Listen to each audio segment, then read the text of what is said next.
Ayun guys, welcome dito sa panibagong pag-explore natin dito sa Rizal. So galing pa lang tayo ng probinsya ngayon. So ngayon, narito na ulit tayo sa Rizal para i-explore ulit ang Rizal. So ngayon, pupunta tayo ng Tayuman para i-meet natin sila Just the Explorer tapos itang The Explorer. Kasi matagal-tagal kami hindi nagsama-sama ngayon. So ngayon, pupunta tayo ng Tayuman para sa mga panibagong pag-explore natin dito sa Rizal. So yan, kita-kita na lang tayo pagdating natin sa Tayuman kung ano ba yung mga i-explore namin dito sa Rizal. So yan. So ngayon guys, na tayo sa Antipolo. Siyempre, matagal kami na itong hindi nagkita-kita. Hindi nila napigilan. Isang taon kami hindi nagkita-kita.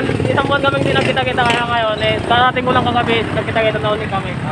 So yun, tara. Pansin-pansin ang bahay na ito dahil sa kanyang lumang itsura at ito ay nasa tabi lang ng kalsada kaya hindi maiwasan na hindi mapalingon dito. Base sa itsura ng bahay na ito ay itinayo nung panahon sakupin tayo ng mga Espanyol. Noong World War II ay hindi ito nakaiwas sa malagim na pangyayari nung masakop tayo ng mga Hapon. At ayon sa ilang mga artikel, ang bahay na ito ay naging tirahan ng mga sundalong Hapon at sa loob ng magandang tahanan na ito ay maraming Antipoleño ang napaslang at na-torture dito. Ngunit sa katagal at dilim ng nakaraan nito ay hindi ito maiwasang hindi katakutan at dahil nga nasa gilid lang ito ng daan ay hindi maiwasan na hindi mapalingon dito. Ilan sa mga taong dumadaan sa lugar ay tinawag ng haunted house at ito ay kinakatakutan kahit ito ay napakahalaga sa history ng Antipolo at ng Rizal.